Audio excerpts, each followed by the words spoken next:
there will come a point, if probably not in the not too distant future, where China's military strength in that region far exceeds U.S. military strength in that region. And if one is to take China's policy literally, and probably one should, then there will be some forceful be used for, to incorporate Taiwan into China. Morning everybody. Oh my god, Elon Musk talked about China and Taiwan, and in this video I want to talk about how I personally think about this big question: what's going to happen if China were to invade Taiwan, and how this would reflect in stock markets and how we should anticipate that. And also I will give you my thoughts about what Elon Musk said here, because I'm actually, even as a Tesla shareholder, quite unhappy about his take. Let's start with that. In the All In podcast, he's been video conferencing and been asked about China and the situation. And what was interesting here is that he tried to kind of downplay his role or his business's role in China. So he mentioned like how SpaceX and X and so on are not playing a role in China. That's very obvious, makes a lot of sense. But he also tried to play down the role of Tesla in China. And Tesla in China is huge, right? It's one of the players welcomed into China, and it's doing quite well. It's very successful. But he mentioned like, well, we only have like 1 gigafactory worldwide in China out of 4, right? So that's small, isn't it? Well, if you look at the real numbers, they have produced more than 700,000 cars last year in China, and that's more than 50% of the global production of Tesla. So in a sense, that's reflecting at least 400 billion in market cap of Tesla today, situated in China. Now, I don't know about the current worth of SpaceX and X and so on, because they're not public companies right now, but I would argue Tesla is the main part of his business and net worth, right? And so saying that he's got not much exposure to China is actually quite wrong. And then what makes me really unhappy is that he's trying to kind of hype up the problem around Taiwan and China, which I think from a Chinese perspective, usually, that's not a pressing issue. It's only talked up by American media, and now, unfortunately, also Elon Musk, because I think that's his sense. I think he knows that possibly this is a very, very low probability and likelihood that something is going to happen. Otherwise, he wouldn't even think about building even a second gigafactory in northern China, which is the case, and having such much exposure in China, as I just mentioned. By the way, most of the Tesla profits are coming from China.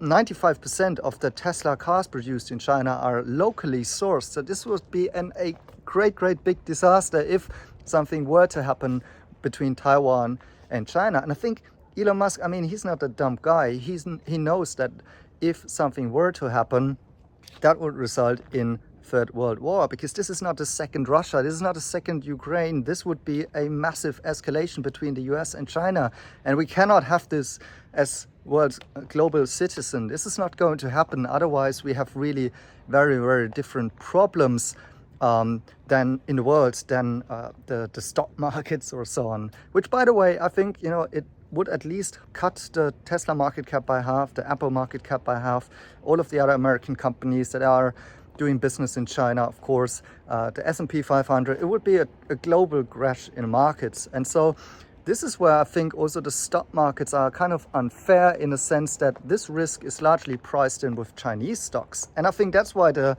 American entrepreneurs are feeling so comfortable talking about them, because it's like, oh, well, it doesn't affect our company, it doesn't affect our stock.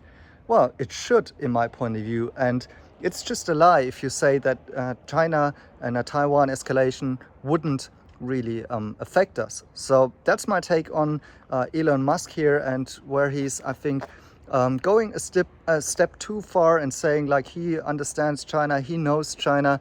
And by the way, really, just talking down too much his real business interest and exposure there. And funnily, in the media, it's getting taken up as like he's siding with China, in terms of he's saying what China is saying, that they really want to take back Taiwan at some point. I think the contrary is the case. China is very strategic about Taiwan, and they have a long-term plan. So very likely next year we will see a new government in Taiwan, which might be more friendly to China. China just issued an official policy with 21 measures, key measures to strengthen Taiwan and some southern Chinese provinces in cooperation. So it's easier for people to study in China, it's easier for business, it's easier for tourism and so on. That doesn't sound a lot like a military escalation, right? Although I do see, of course, there are ships in the sea and there are drills and so on. So yes, there is a potential for escalation. However, shouldn't we not force this and, kind of tune down the temper a little bit instead of talking things up like this?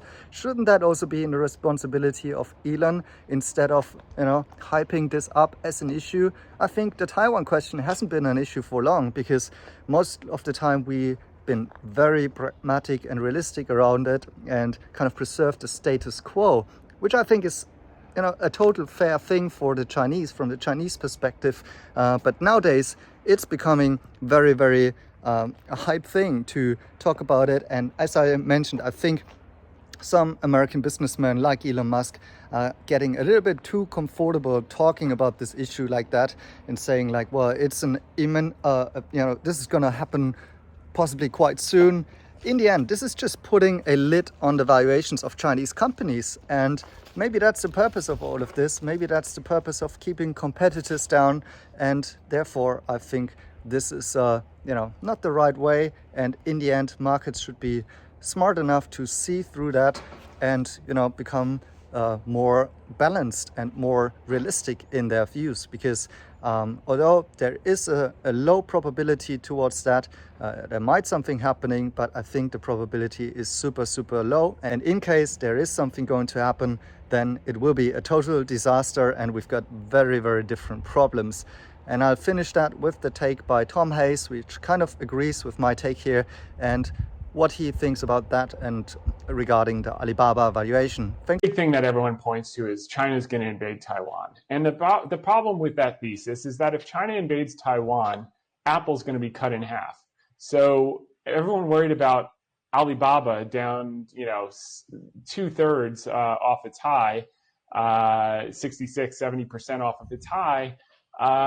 Instead, they want to buy Apple, which is trading at,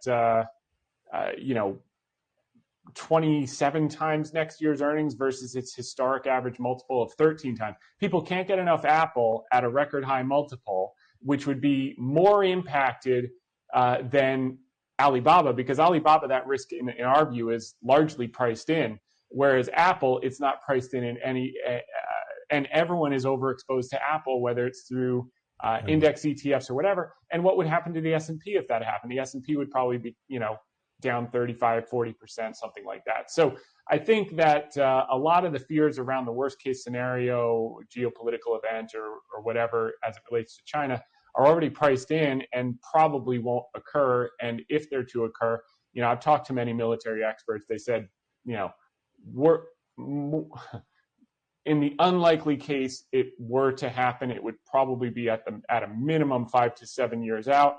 And if our calculation is correct, we're going to ride a parabolic move for the next 3 to 5 years. We're going to be out well before that could happen. But I think that it remains a very low probability scenario. Thanks for watching and see you in my next videos.